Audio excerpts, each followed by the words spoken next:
Hi, good morning. It's really good to see you, and it is. I'm glad to meet you again and to be able to talk to you on Zoom, or if you've just come in for the sermon, then I welcome you. It's really good to have this time together to stay connected insofar as we can. Thank you for joining us, and I really, really do appreciate the time that you're taking to watch these sermons and to pass these on social media to other people. I want to share a little talk today about our experience of uh, being in what the ancients used to call the desert times, or the dark night of the soul, a time when you lose perspective sometimes, or a time when the things that were landmarks for us have shifted and or are no longer quite in the places that we thought they were. I don't know if you've been in a real desert, whether you've traveled a long distance to other parts of the world, whether in Africa or America or in South America, in Peru. I visited deserts, and I know that it can be a real challenge for the people that live there. They discover all sorts of new things and how to live in the desert, but for us, it's an unreal place. It's not the place that we normally live in. When I was in Peru, we ate a guinea pig, and we don't tend to do that here in the UK. When you're in a desert time where you've lost the normalities around you, you can feel sometimes quite anxious and quite lost. Uh, in a real desert, it's often fiercely hot in the daytime, freezing cold at night. You find that you're exhausted in the day, and yet you can't sleep at night. And that's true for us today here in Sandy. Many of us are finding that. Or maybe you've gone for a walk here up at the RSPB, you've got lost. You just don't know quite where you are, and every turn looks like the one before, and you can't see the end of the path. I'm sure that at some time or other you've had a car break down on you or run out of petrol, and you're just having to wait for someone to come and rescue you. Well, these sorts of anxieties are common experiences for people today here in Sandy, whether it's about work or family relationships, or worry for our children, or for the teenagers as they're anxious about different things. You can be in a desert, in a city, as well as in a wilderness. You can feel like you're in a desert within your own mind and within your own heart at times. Feel lost and alone and anxious is a common experience at any time, but especially during this pandemic. President Joe Biden, did you see that inauguration? But you can't go very far without seeing his brokenheartedness, the way in which he relates to people because of that broken heart. Death of his wife, death of his daughter in a car accident, and then the death of his son by cancer. It stays with him and it makes him who he is.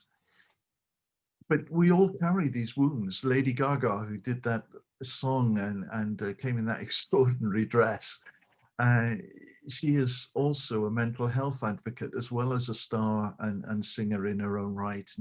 And she's gone through her own difficult times. I learned that my sadness never destroyed what was great about me. It was just such a difficult time.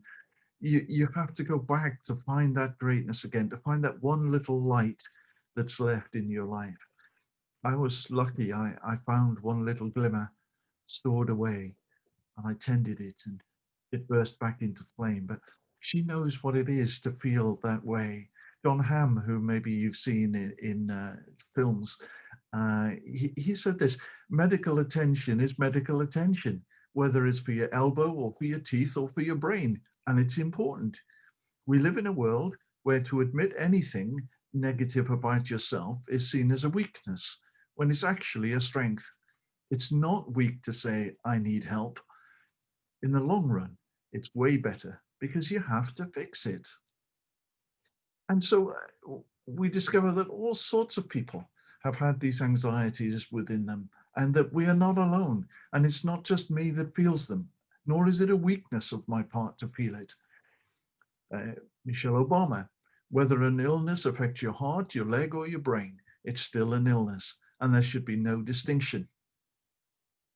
Somebody from the town here called me this week and said, I've been really struggling with anxiety, but I found that calling the NHS advisory helpline telephone number, which, as you know, is 111, stay on for long enough, press the right buttons, and eventually you get to what are very helpful people who pointed me in the right direction and gave me the help that I was looking for. I found that really encouraging, and they asked if I would pass that on. So the themes for the sermons in Lent leading up to Easter is finding streams in the desert. You know that Lent is that period of 40 days when Jesus went through the desert himself. A few weeks ago we shared, didn't we? Does God know? Does God care? We had that poem, The Long Silence.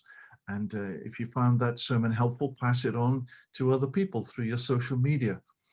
But in this desert time for Jesus, after his baptism, which was a great high, he went into the desert. And it was a place where God took him in order to teach him and to help him.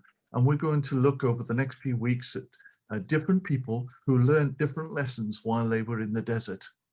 This is a beautiful picture of the Judean desert in Israel. And you can see that where the water flows, there life comes. One of the great things about this period of time where you have to stay in and you can't go out with friends, you can't go to the pub like you used to, or to visit people, is you end up trying to find things to do. Some of you have been reading books, but some of you have been watching television and films. And The Blue Planet is back on. David Attenborough is just fantastic. And we came across this week, the Okavango Delta, surrounded by the Kalahari Desert in Botswana. And David Attenborough says, more than anywhere else on the planet is seen the transformative power of water to bring new life. Because every year this water disappears into the desert and the whole place goes brown. But once a year, as the waters have fallen hundreds and hundreds of miles away in the mountains, it sweeps down through the heart of Africa and comes out into the Kalahari Desert. It is such a big delta that you can see it from space. And at some periods of the time, it's just such a wilderness and a desert. And the animals are dying of thirst. And then the water erupts from underground almost. It comes down from the mountains hundreds of miles away. And all the animals, from the elephants to the beetles, they find the water brings back life to them. The prophet Isaiah spoke of a coming king. He said that the coming king would have followers who would be like streams in the desert and a shelter from the wind to those around them. This is what he says in Isaiah 32. Look and see, a righteous king is coming, and honest princes will rule under him. And each one of those princes, each one of those people who follow him will be like a shelter from the wind and a refuge from the storm, like streams of water in the desert and the shadow of a great rock in a parched land. You and I can be that to people, to those around us, to be a shelter from the wind, to be a refuge from the storm, to be a stream of water in the desert. It can sometimes be flowers left on the doorstep. It might be a letter that's written or a phone call that's made. It might be a kind word that's spoken as you pass somebody in the street. It might be, can I go and get your shopping for you? All sorts of things can be just that rock in a parched land where in the lee of the rock, someone can find a little pool of water. A great African tribal uh, saying, it is, you may not have to get much to give, but everybody has a shadow. Everybody has a shadow. Just by standing and taking the heat of the sun, you give shade to someone else. If we will be those followers of Jesus who are a shelter from the wind and a refuge from the storm for someone. So may you have a good week ahead, and I do bless you and thank you for all your kindnesses to one another. Amen.